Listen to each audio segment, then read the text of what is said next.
তুমি তো আমাকে গোপনে অনেক ইউজ করলা। আর কত একটা বছর তো গোপনে সংসার করলাম। এখন আমি আমার স্বামীর অধিকার চাই। সে আমাকে কেন বাংলাদেশে নিয়ে আসলো? আমাকে সে সেখানে ফালায় রেখে আসতো, আমার সমস্যা ছিল না। দুই একদিন পর পর আমার বাড়িতে যাবে, আমার গোপনে গোপনে ইউজ করবে, এটা তো আমি দিতে পারি না। একটা পুরুষের 4টা বিয়ে যায় যাচ্ছে, উনি আমাকে এভাবে বুঝাইছে। ওখানে মৌখিক ভাবে কাজের মাধ্যমে বিয়ে করে, ওই বিয়েটা বৈধ, কারণ ওইটা হয়েছে ইসলামের শরীয়ত মোতাবেক হয়েছে, হয়তোবা সেখানে কোনো কাগজ ছিল না। কিন্তু বাংলাদেশে আসার পর সে আমাকে আবার নতুন করে বিয়ে করে। এই যে এখানে আমার কাছে সব অরিজিনাল ডকুমেন্ট সব কিছু আছে। আমি তাজমহল আক্তার, আমার হোম ডিস্ট্রিক্ট নরসিংদী মনোহরদী। আমি প্রবাসী ছিলাম। আমার হাজব্যান্ড আমাকে প্রবাসী 1 বছর সংসার করে আমাকে মিথ্যা প্রবলন দেখায় সংসার কইরা বাংলাদেশে নিয়ে আসে গত 14ই ফেব্রুয়ারি। 14ই ফেব্রুয়ারি আমাকে বাংলাদেশে নিয়ে আসা, সে আমাকে আবার নতুন করে বিয়ে করে 10 লাখ টাকা দেনমোহর দিয়ে সে আমাকে বিয়ে করে ওনার বাড়িতে এখন আমি জানাইলে যে তুমি তো আমাকে গোপনে অনেক ইউজ করলা। আর কত একটা বছর তো গোপনে সংসার করলাম, তুমি তোমার বাড়িতে জানাও। এভাবে হচ্ছে না, এটাকে কোনো জীবন বলে না।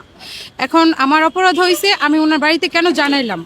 ওনার বাড়িতে জানানোর অপরাধে উনি আমাকে অস্বীকার করতেছে এবং উনি আমাকে বিভিন্ন হুমকি দিতেছে যে আমাকে মাইরা ফেলবে, আমাকে তালাক দিবে, আমার সাথে সম্পর্ক রাখবে না, আমার খোঁজ খবর নিচ্ছে না, আমার ভরণ পোষণ দিচ্ছে না। আমি আমার স্বামীর অধিকার চাই।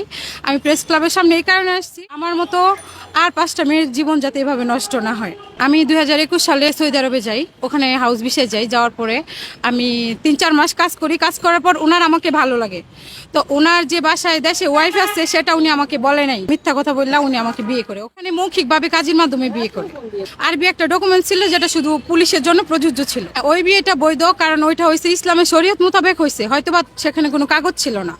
কিন্তু বাংলাদেশে আসার পর সে আমাকে আবার নতুন করে বিয়ে করে। এই যে এখানে আমার কাছে সব অরিজিনাল ডকুমেন্ট সব কিছু আছে। উনি আমাকে সৌদি আরবে ফেলায় রেখে আসতো, আমার সমস্যা ছিল না। আমি সৌদি আরবে ইনকাম করতাম, আমার ফ্যামিলি দেখতাম, আমার বাবা মাকে আমি দেখতাম। আমার বাবা মার কষ্টের জন্য, অভাবের জন্য আমি সৌদি আরবে গিয়েছিলাম। কিন্তু উনি বলছে আমি তোর ভবিষ্যৎ, তুই আমাকে দেখে থাকবি। একটা পুরুষের 4টা বিয়ে যায় যাচ্ছে, উনি আমাকে এভাবে বুঝাইছে। তো আমি তো চুরি করি না, ডাকাতি করি না, আমি তো তোর বিয়ে করছি। তো এখন আমার কথা হয়েছে, উনি আমাকে সৌদি আরবে ফেলায় আসতো, আমার কষ্ট ছিল না। উনি আমাকে কেন বাংলাদেশে আনলো এই জবাব তার দিতে হবে। কেন আবার নতুন করে আমাকে সে বিয়ে করলো, কেন আমার ফ্যামিলিতে শু হলো, আমার এলাকাতে শু হলো, কেন আমার জীবনটা নষ্ট করলো। করতাম আমি 2500 রিয়াল বেতন পাইতাম, সব ওরে দিতাম। সে আমাকে কেন বাংলাদেশে নিয়ে আসলো? আমাকে সে সেখানে ফেলায় রেখে আসতো, আমার সমস্যা ছিল না। বাংলাদেশে আনছে, সে আমাকে সাথে যোগাযোগ না করতো, কথা না বলতো, খোঁজ খবর না নিত। সে নতুন করে কেন আমাকে বিয়ে করবে?